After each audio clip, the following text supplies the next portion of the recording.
bumi memanas tengah menjadi perbincangan hangat dalam beberapa pekan belakangan.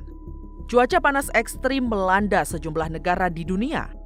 Tiongkok, Thailand, dan Indonesia mencatatkan suhu yang sangat tinggi akhir-akhir ini.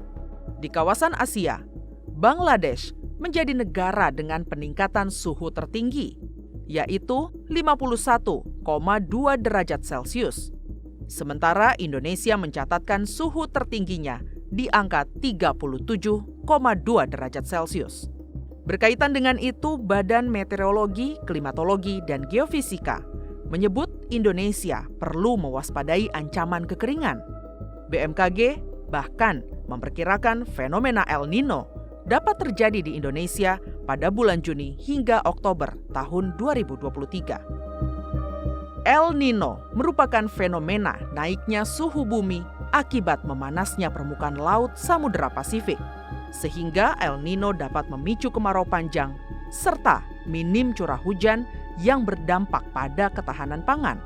Mengantisipasinya terjadi fenomena El Nino, Komisi 4 DPR RI mengingatkan pemerintah, yaitu Kementerian Pertanian, untuk memastikan cadangan pangan, termasuk membangun sistem pertanian yang adaptif.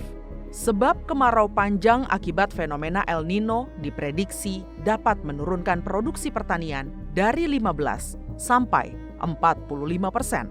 Untuk para petani, kami menginginkan adanya dorongan untuk praktek-praktek pertanian adaptif. Misalnya menggunakan tanaman penaung untuk mengurangi evaporasi di cuaca yang lebih panas. Antisipasi perubahan jadwal tanam, karena tentu perubahan cuaca membuat jadwal tanam ini tidak bisa seperti biasanya. Kemudian antisipasi kekeringan dengan memonitor terus kelembapan tanah. Mungkin perlunya ada praktek-praktek yang adaptif terhadap perubahan iklim. Memastikan stok beras hingga 6 bulan ke depan menjadi salah satu langkah untuk mengantisipasi kemarau panjang. Namun, di sisi lain, Komisi 4 juga mendorong pengoptimalan produk pangan alternatif pengganti nasi, seperti singkong dan jagung, sehingga masyarakat tidak bergantung pada satu jenis makanan pokok. Prediksi El Nino ini kan sudah di depan mata.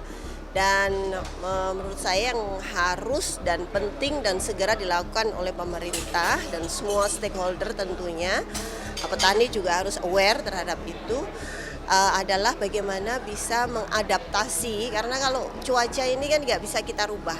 Yang bisa adalah bagaimana kita mensiasati. Kita nggak bisa memaksakan kalau misalnya beras terus nggak bisa, ya banyaklah alternatif makanan-makanan yang bisa dikonsumsi.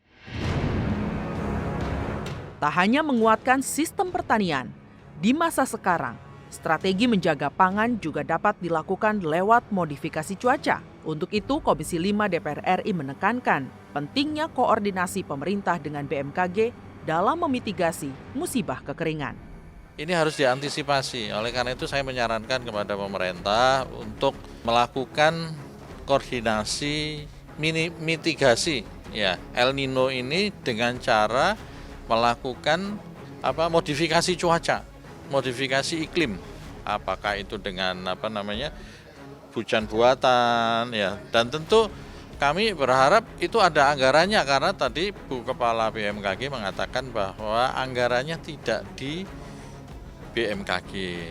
Tentu kami itu pasti kan berarti lintas kementerian atau lintas lembaga, sehingga kami berharap agar pemerintah memastikan bahwa warning yang sudah disampaikan dengan baik oleh Bu Kepala BMKG itu bisa diantisipasi dan kemudian melakukan mitigasi semaksimal mungkin.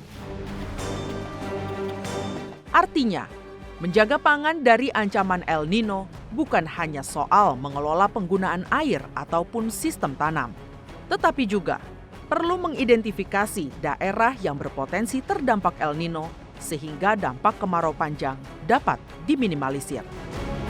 Tim Liputan TVR Parlemen melaporkan.